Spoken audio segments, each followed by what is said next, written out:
Bueno, bienvenidos a un nuevo episodio de La Voz de Todos. Hoy estamos y nos acompaña un gran líder del fomento del emprenderismo, de la generación de empleo. Querido Jansen, muchas gracias por acompañarnos. Un hombre que le ha dedicado su vida a la generación de emprendimiento en unas zonas muy difíciles, nada más y nada menos que San Victorino, y sobre todo también una de las personas que hizo parte de la creación del Gran San. Así es, Pipe. Bienvenido, querido Jansen. Muchas gracias por la invitación y qué maravilla poder estar en un programa como La Voz de Todos, donde nos escuchan, ¿no? Tanto las cosas positivas como las negativas y más importante, los clamores que tenemos. Querido Jansen, cuéntanos qué hay detrás de tu vida, cómo fue tu infancia en Cúcuta, porque tú eres cucuteño, Sí, cómo eres como padre, qué fue lo que pasó adicionalmente en tu vida para que decidieras ser este emprendedor que eres hoy día y que tu madre, doña María Torres, y Nemesio, tu padre, ¿cuál fue esa formación que te dieron? bueno, yo realmente soy de una familia numerosa como las de mi época, 7 hermanos. Yo soy de los de la mitad, el cuarto. Somos de una comuna en Cúcuta, que es la comuna de Atalaya, del barrio Claret. Corría 8 años de edad cuando mi madre falleció y mi papá, un policía de los antiguos, quedó al frente de 7 hijos para criarlos. Muy terrible, Pipe, fue muy terrible el tema nuestro, la economía nuestra, porque una sola persona afrontando para la alimentación, para el sustento de una familia tan numerosa no era fácil. Nos tocó trabajar desde pequeños. Yo le agradezco a Dios esa oportunidad que tuve de aprender a trabajar, de aprender a ganar el sustento y ayudar a la familia, aunque era de los menores, yo ayudaba para el sustento y la manutención de esta familia y así fuimos creciendo, así salimos, estudiamos en el Colegio de la Policía en Cúcuta, pues por las garantías que había por mi padre ser policía y salimos bachilleres con mi hermano Uriel y salimos a mirar qué íbamos a hacer. Y la incertidumbre más grande, pues lo único que nosotros teníamos en ese momento era la formación militar, la formación de policía, y efectivamente lo hicimos de esa manera. Mi hermano se fue a prestar servicio a Bucaramanga, yo me fui a hacer curso de suboficial del ejército a Tolemaida. Hubo mucha turbulencia, por decirlo de esa manera, porque era la primera vez que salía del seno de la familia, me dio muy duro, etcétera, etcétera, y terminé haciendo curso posteriormente en la Policía Nacional. De allí llegué a trabajar al Departamento de Policía de Arauca en los años 90, con una turbulencia muy terrible, porque fue la época de los cilindros bomba, fue la época de la masacre de Orito, la toma de Mitú, etcétera, etcétera, donde pues ser militar o ser policía no era fácil. Y sin embargo seguimos como en la carrera, seguí como en ese tema del ascenso, estuve en Boyacá, estuve aquí en Bogotá por cuestiones de la vida. Llegué a trabajar a Bogotá y me retiraron en un procedimiento policial que hoy por hoy me tiene donde estoy y con el reconocimiento que tengo porque fue una de las decisiones que marcaron puntualmente mi vida y llegué a trabajar en emprendimientos y a trabajar en el comercio, que es lo que me ha dado las últimas 3 décadas, perdón, eh, lo que hoy soy, Pipe. Jansen, tú empiezas, digamos, en este tema de la economía popular, precisamente como jefe de seguridad de este centro comercial, el Gran San. ¿Y cómo fue esa carrera para que luego terminara siendo su gerente por más de 15 años? Bueno, fue terrible, terrible porque corría el año 98 y estaba en pleno auge el cartucho en San Victorino, ahí detrás del Gran San. Teníamos una plaza de mercado sobre la carrera 11. eh, Al centro comercial no entraban, yo lo digo literal y lo quiero decir aquí literalmente, ni a orinarse. La gente no entraba absolutamente a nada y la delincuencia estaba a flor de piel. Nos tocó hacer un proceso muy, pero muy cauteloso, muy milimétrico con todas las bandas delincuenciales que en ese entonces manejaban el tema de la droga, manejaban el tema del sicariato, etcétera, etcétera, en el cartucho, para que el centro comercial no se viera involucrado. Es tanta la actividad que hicimos, Pipe, que nosotros hicimos un festival artístico y cultural en el Cartucho, con el finado Loco Calderón, con un señor segundo, con los líderes de los ganchos, gancho amarillo, gancho morado, que se llamaban los expendios de droga, y con la mano, de la mano con la Policía Metropolitana de Bogotá. Recuerdo que con la buena relación que tuvimos siempre con la Policía Metropolitana de Bogotá, se manejaban diferentes informaciones y se empezó como a dar golpes contundentes dentro del corazón del Cartucho para empezar a desarticular estas bandas delincuenciales que no solamente manejaban droga, no solamente manejaban el sicariato, sino que manejaban absolutamente todo lo que tenía que ver con esa economía subnormal, lo que se robaban en el 82, los Montblanc, las carteras, los bolígrafos, todo llegaba ahí, las bicicletas que se robaban, todas llegaban allí y lo que usted quisiera para Bogotá cometer un ilícito, lo negociaba ahí. Negociaba desde chequeras robadas hasta una pistola, una granada. Veíamos cómo se negocian este tipo de elementos y de esta manera afectar la seguridad de nuestra ciudad Bogotá. Y fuimos ganando espacios, fuimos ganando reconocimiento, fuimos ganando autoridad y respeto por nuestra forma de actuar, la contundencia con lo que lo hacíamos con las autoridades y finalmente pues se pudo desmantelar estas bandas delincuenciales y el centro comercial de una u otra forma empezar a salir adelante y a amortiguar esta pérdida. Yo decía que el Gran San lo vendieron en la fila del Seguro Social, en ese entonces, en el 98. Todo aquel pensionado que tenía a su esposa en la casa sin hacer nada, por evitarse conflictos con la esposa, pues le compraron un local en el Gran San y para que dejara de molestar en la casa y se viniera a tejer en el local porque no hacían absolutamente nada y era el chisme y era el conflicto. Yo pienso que el centro comercial se ha vendido como unas 6 7 veces, se ha revendido y esto es lo que ha permitido que sea uno de los centros comerciales número uno en el país, pero en mi categoría como jefe de seguridad fue la articulación que yo hice, que yo realicé para que se mantuviese la seguridad. En el año 97-98 San Victorino estaba destinado a desaparecer. Todos los almacenes estaban quebrados, Grulla, todos esos almacenes de formato de 100, 150 metros, están ya condenados a desaparecer porque la delincuencia, el desorden, la invasión del espacio público no daba tregua y todos los comerciantes estaban abandonando el sector y trasladándose a otro tipo de comercio. Y con la llegada nuestra, con formatos de 9, 12, 15 metros cuadrados, locales pequeños, se generó una nueva expectativa y nace el madrugón. Eso te iba a contar, te iba a preguntar cómo fue que pudiste tú sacar adelante esa propuesta que fue el madrugón, que además tenía pues despliegue nacional, porque recordemos que salía en todos los programas a nivel nacional el madrugón. Hoy por hoy, dicen, es la herramienta de mercadeo más importante que cualquier empresa a nivel nacional e internacional quisiese tener. Nosotros miramos las principales empresas de supermercados, colchones, todos tienen los coches, lo he escuchado con madrugones. Pero todos dicen ser los dueños de esta franquicia El Madrugón. Les voy a contar la verdadera historia sin temor a equivocarme y con mi mano derecha diciendo la verdad.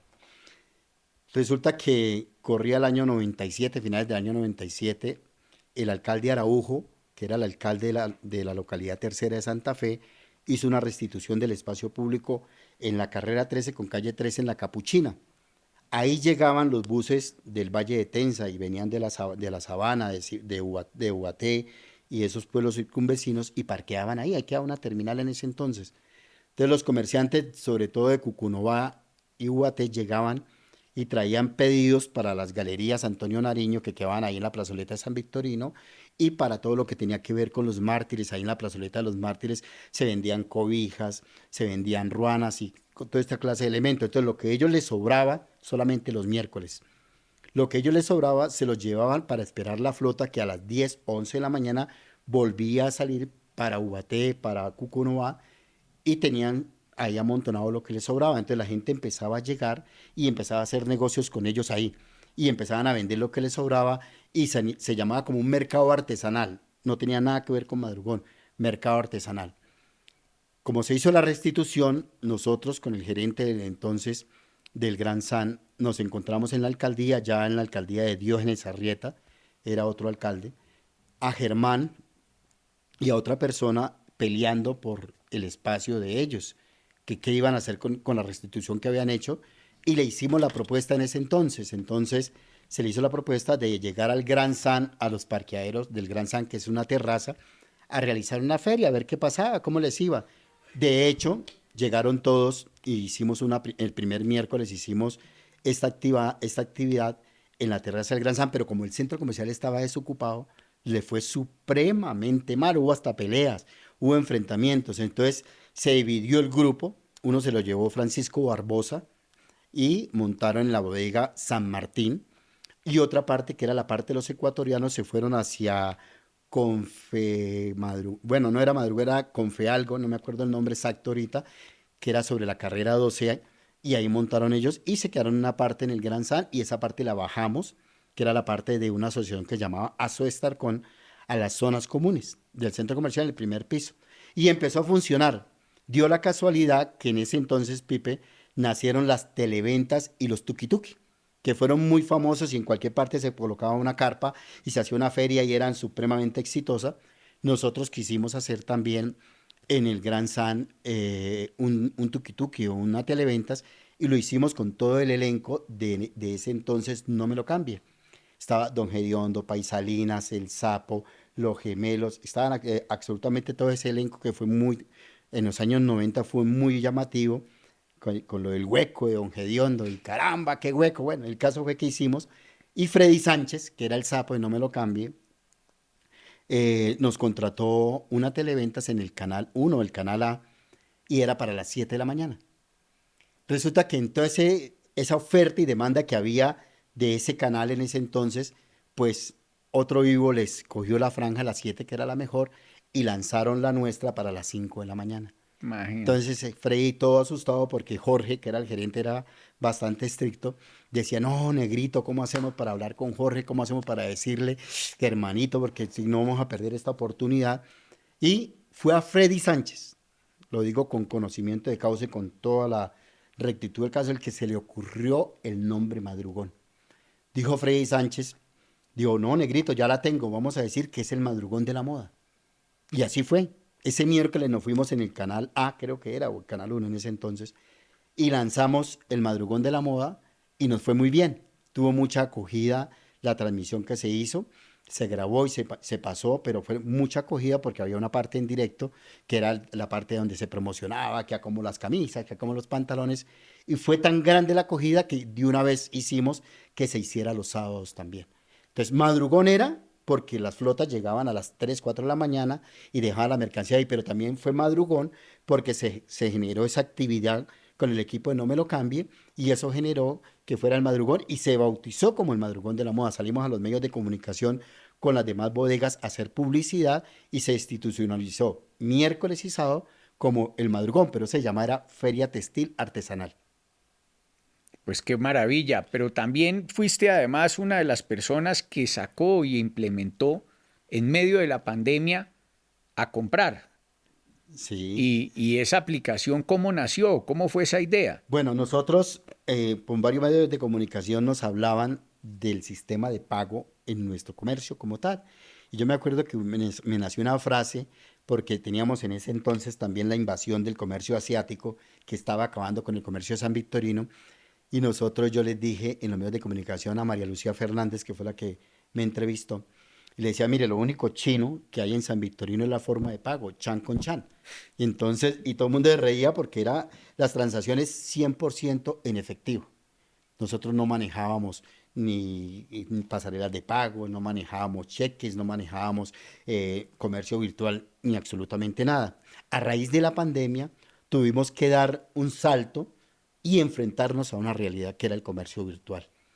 ¿Y cómo lograr nosotros que el centro comercial y el comercio como en general el madrugón no perdiera esa acogida de la presencialidad, pero que tuvieran recursos, flujo de caja a los comerciantes para poder seguir trabajando en medio de la pandemia? Por eso nos sacamos la aplicación a comprar, que era una aplicación de compra digital, pero también empezamos las transmisiones. Fuimos los primeros que generamos esas transmisiones con la experiencia que teníamos de los tuki-tuki, pero ya llevarlo a redes sociales, los tuki-tuki, las televentas, y empezar a generar esa sinergia entre el comprador que está en López de Micaya en el Cauca, entre el comprador que está en Ocaña, en Ábrego, norte de Santander, el comprador que está en una parte de La Guajira, de Barranquilla, y nuestra empresa, Gran San, o nuestra empresa San Victorino, y de esa manera empezar a generar ventas, pero que también no se perdiera esa conexión. Y de hecho, tan pronto fuimos saliendo de pandemia, generamos otra estrategia que era la compra segura con establecimiento seguro virtual, pero un establecimiento presencial en un centro comercial. Y lanzamos para que la gente dejara el miedo, porque inicialmente después de la pandemia las pérdidas y los hurtos a través de las redes sociales se dispararon muchísimo. Y nosotros ya estábamos perdiendo como esa credibilidad y generamos de que no, mire, la marca Janssen Estupiñán está en el local 1052 y de Ellison va a generar esa venta, pero tiene un respaldo donde usted no va a perder su plata, no va a perder su producto y genera como esa interactuación. Entonces, ¿qué pasó? Llegó para quedarse esa interacción virtual. ¿Por qué? Porque el comerciante que venía de López de Micay, que venía de Ipiales, Nariño, 22 horas por tierra, con todos los riesgos de inseguridad en la carretera, con todos los riesgos de los retenes de la policía, los retenes de absolutamente todo, tanto autoridades como delincuencia, pues empezaron a articular la compra virtual con la compra presencial. Entonces ya no venían cada 8 días, sino empezaban a venir cada 15 días y empezaban después a tener sinergia con el vendedor y a que le empiecen a mandar sus productos a través del courier de diferentes maneras y de esta manera se ha mantenido ese comercio. Jansen, tú con toda esa experiencia que has tenido en esta economía popular, ¿qué es lo que se debería hacer? ¿Cómo deberíamos nosotros ayudar no solamente al sector textil, sino a la micro y pequeña empresa en Colombia? Pienso que qué gran pregunta, Pipe, y le agradezco que me la haya hecho en este momento tan importante para el país, para la economía, para el comerciante. Mire que con el SENA nosotros, le voy a contar un poquitico para poder articular la respuesta, lanzamos una capacitación para esas empresas y nos dimos cuenta que para ellos es tan importante el recurso, el ingreso, el flujo de caja, más que la legalización, más que dar un paso hacia tener toda su empresa organizada, y es mucho más importante el flujo de caja. Entonces le decíamos, pero ¿por qué usted no se legaliza? ¿Por qué no se formaliza? Más que legalizar, Ujú. formalizar. Y tiene toda su seguridad social y de esta manera está cubierto usted y su familia para cualquier eventualidad. Y ellos nos contestaban, mire, Jansen, lo que pasa es que para nosotros el destajo es mucho más importante porque vamos a recibir 3 millones, 3,5 millones, 4 millones. Y si nosotros nos formalizamos, nos van incluso a descontar dinero a nosotros y no vamos a recibir esta cantidad, sino vamos a recibir entre 1 millón, 1,5 millones, 1,800,000, que nos va a generar descompensación en el flujo de caja y nos va a llevar a tener dificultades económicas. Entonces, ¿cuál es la situación que hemos visto? ¿Cuál es la pelea que hemos venido dando nosotros siempre? Y es el reconocimiento a esta empresa. Para los que de pronto solamente han escuchado el nombre, pero no saben cuál es la idiosincrasia y cuál es qué hay detrás de la empresa.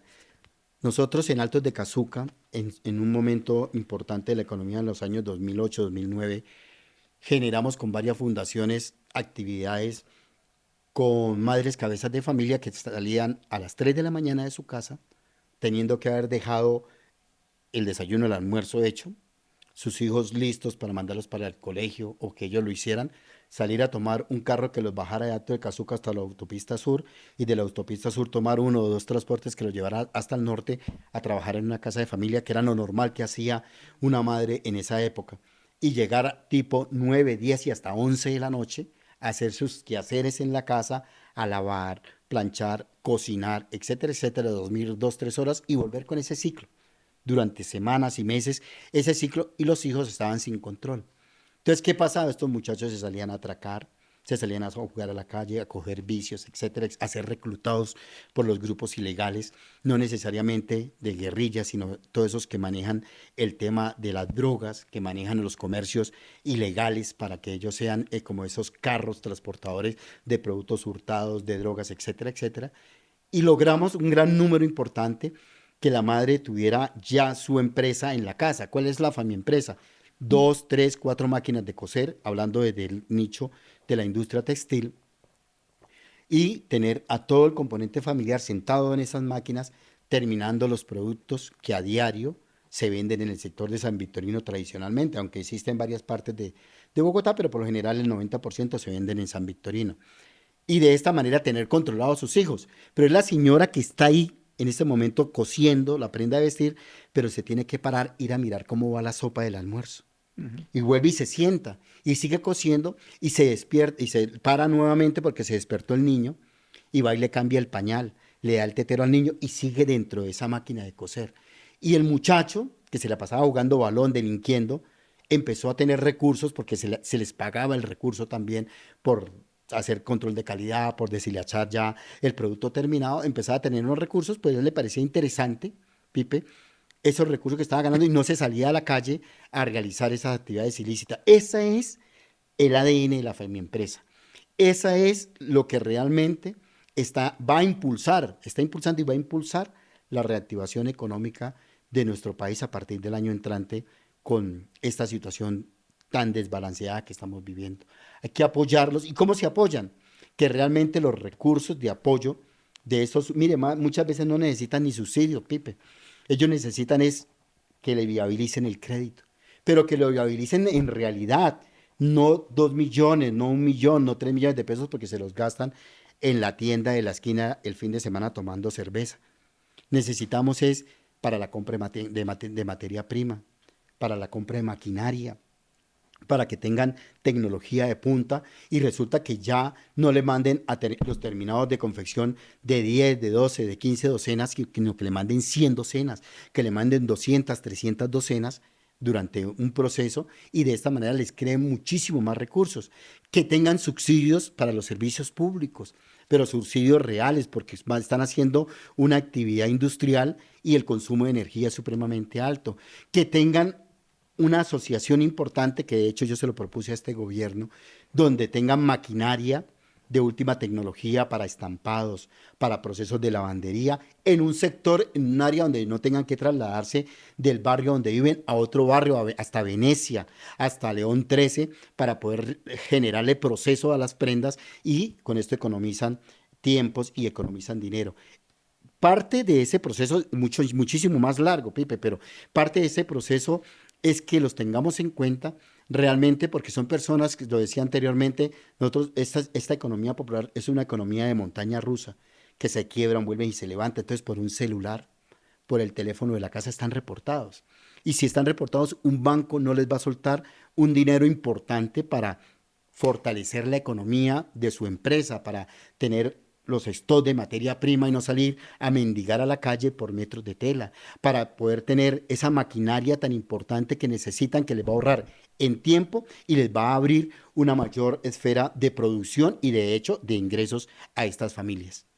Pues muy importante lo que tú dices. Yo estoy en esa sintonía de ver cómo es el Estado el que puede generar también la garantía, porque creo que en ese sentido es importante que el empresario o este emprendedor de la empresa tenga la garantía del Estado, para que el Estado pueda garantizarle a él el acceso al crédito. Pero también he visto en el mundo que hay esquemas de cooperativismo solidario o de asociativismo solidario, en donde si le va mal, por ejemplo, un mes a una de estas empresas o de estas empresas, pues la cooperativa le subsidia o le da a él ese que tenía que ser, como lo dicen, el producido del mes, para no tener que estar golpeado económicamente y que no le pase lo que tú dices, que están reportados por el ciclo adicionalmente de riesgo que tiene también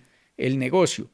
Y lo hablamos, que digamos que hasta deberían subsidiarle como hizo, digamos, en medio de la pandemia, eh, el gobierno anterior, que dio subsidio a la nómina para que no tuvieran, digamos, que retirar al personal en medio de la pandemia, pero que podamos hacerlo de una u otra manera también en este caso para que se genere empleo, empleo formal, tengan la capacidad de tener una mano amiga del Estado en su momento que ayude es a que salga adelante pues nuestro sector empresarial, que el 95% de nuestras empresas en Colombia pues tienen solamente entre 3 y 4 empleados, son muy pequeñas.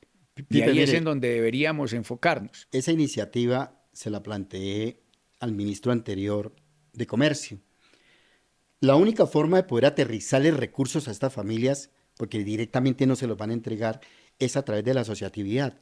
Si hacemos esas cooperativas con la visión empresarial, no una cooperativa política, una cooperativa con visión empresarial, de crecimiento, de apoyo a la familia empresa, de capacitación a la familia empresa y de esa educación financiera que necesitan las familias para que el recurso se optimice y se utilice como debe ser.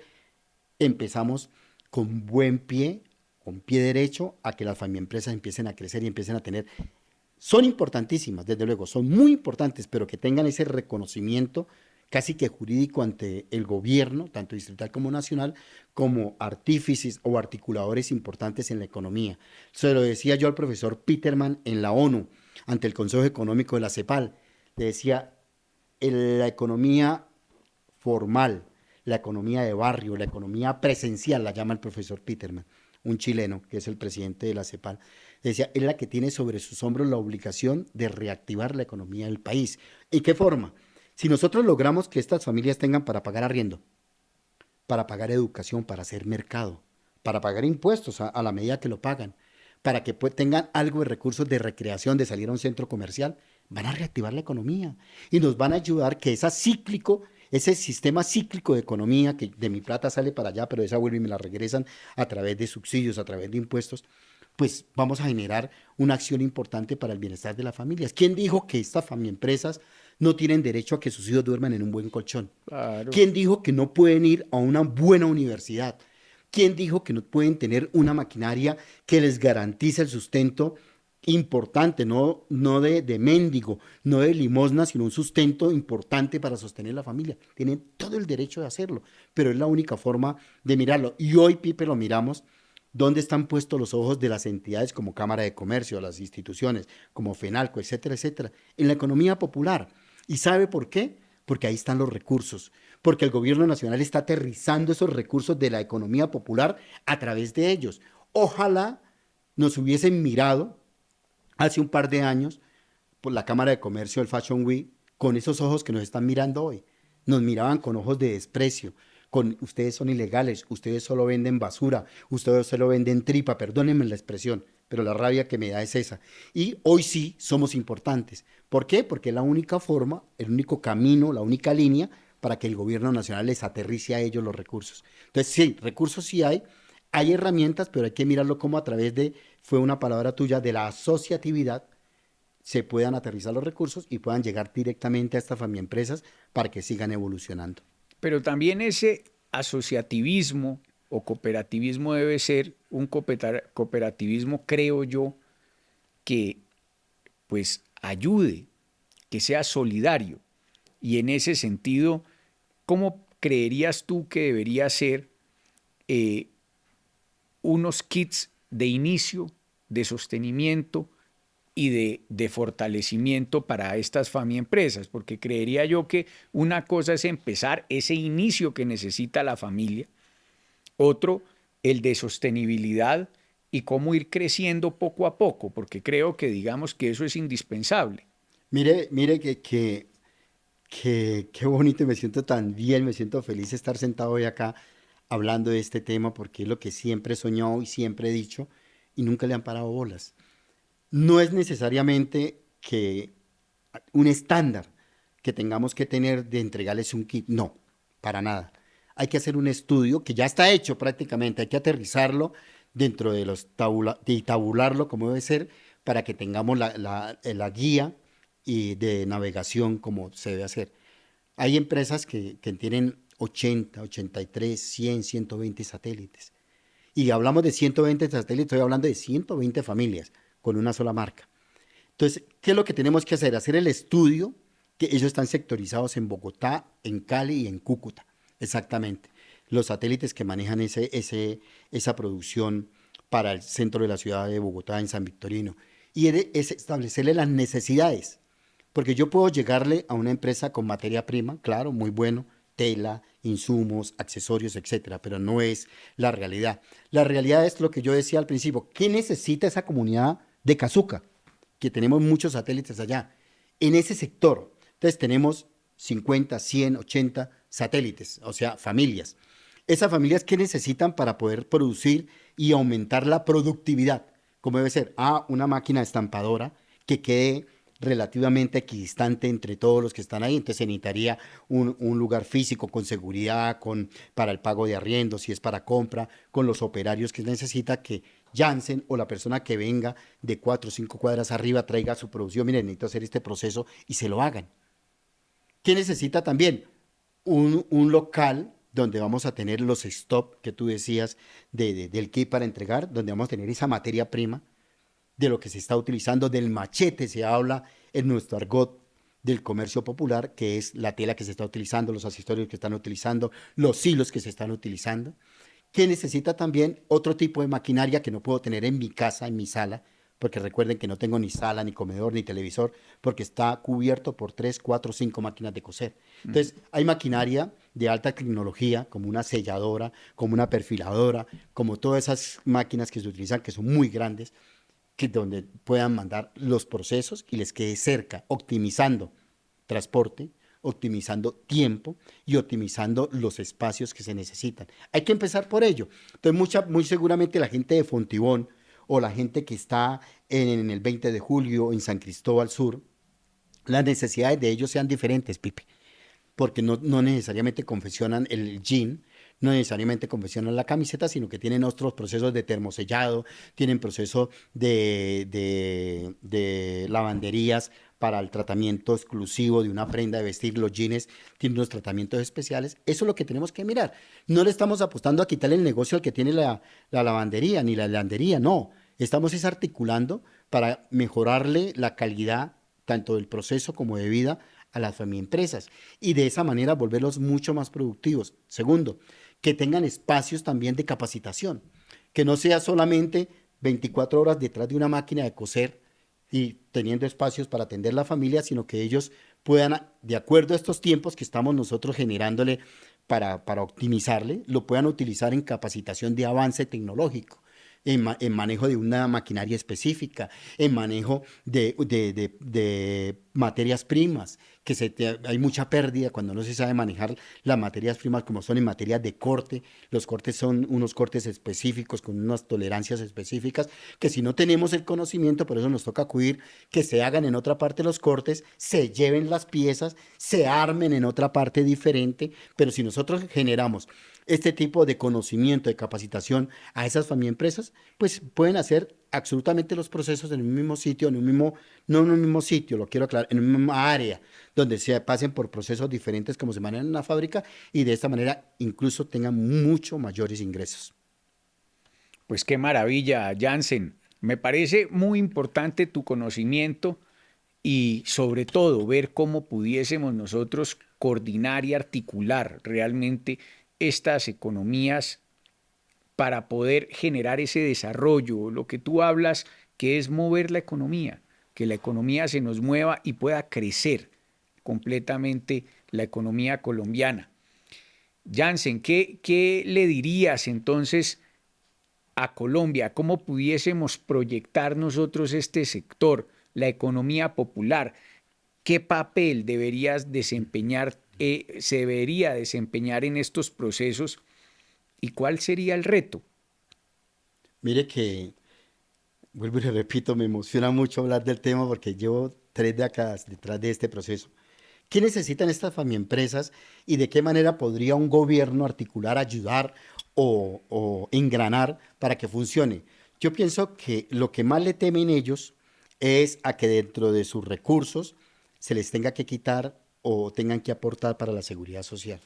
Si hay un proyecto de ley donde se establezca que el gobierno asuma 100% de la seguridad social, no a manera de subsidio, sino a manera de obligación de ley, como debe de ser, pues van a tener una tranquilidad mucho más grande estas familias empresas, porque van a tener su seguridad social, toda, lo que es salud, lo que es pensión, lo que es ARL, lo que es incluso recreación, cajas de compensación, que es muy importante para ellos, Con esto generaríamos un impacto supremamente alto para ellos y que ellos puedan seguir generando estos ingresos y aumentarle los ingresos con lo que hemos propuesto anteriormente, aumentarle el ingreso con esa facilidad que le estamos haciendo de tecnología, aumentarles el conocimiento, aumentarles la satisfacción por lo que hacen y de esta manera poder articular que estas empresas jueguen el papel, porque siempre lo hemos jugado, importante de articulación en la generación de empleo y de bienestar en el país, pero ya con una tranquilidad de que están generando oportunidades para su familia, que no solamente tienen la plata, o perdón, el dinero, la caja del destajo, que es a lo que hoy gano, mañana no sé, sino que están generando un tipo de ahorro, un tipo de acción y están con la tranquilidad que si se enferman pueden ir a una EPS, que si tienen una incapacidad se las puede pagar la EPS y no están mirando con ciertas incapacidades generando trabajo porque les toca.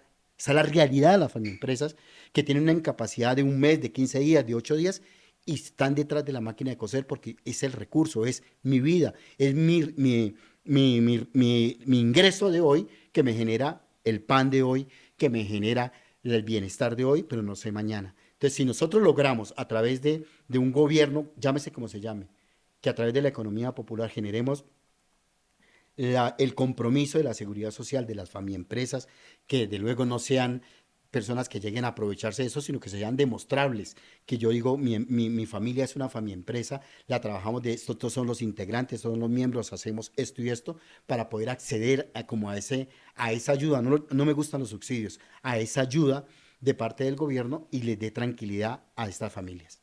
Pues Jansen, muchas gracias por compartir con nosotros hoy tu historia y sobre todo una historia tan importante para poder sacar adelante el país, para ayudar a que este comercio popular pueda salir adelante en Colombia. ¿Cuántas familias adicionalmente que necesitan ese el apoyo para poder, digámoslo así, crecer y salir adelante? Y pues muy importante que tú nos ayudes adicionalmente a poder seguir trabajando en este trasfondo. Y hoy, desde la voz de todos, te agradecemos tu compañía, tu conocimiento y sobre todo tu compromiso para que Colombia salga adelante. Sí, pues mire, ya para terminar, muchas gracias por la invitación. Quería hacerle el siguiente aporte. Cuando se estructuró la economía popular, de pronto no estuvo sentado en ese comité de personas que conocemos de economía popular. Una cosa es economía de consumo masivo, que es donde está como el desvío de la información, y otra cosa es la economía popular como popular.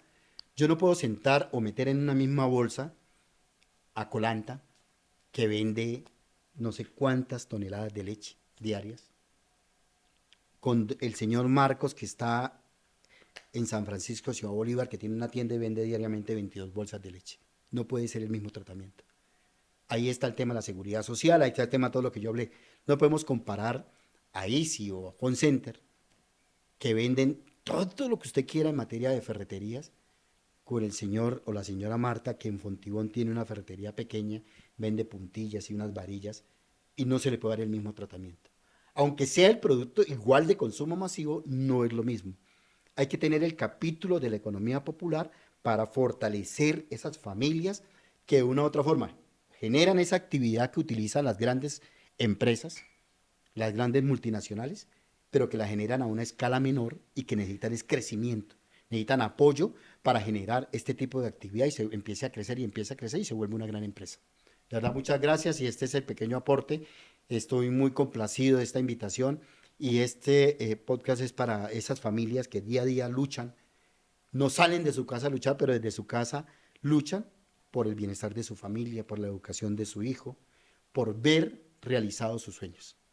Jansen, muchas gracias. Y a ustedes, esperamos que nos sigan viendo aquí en La Voz de Todos. Gracias.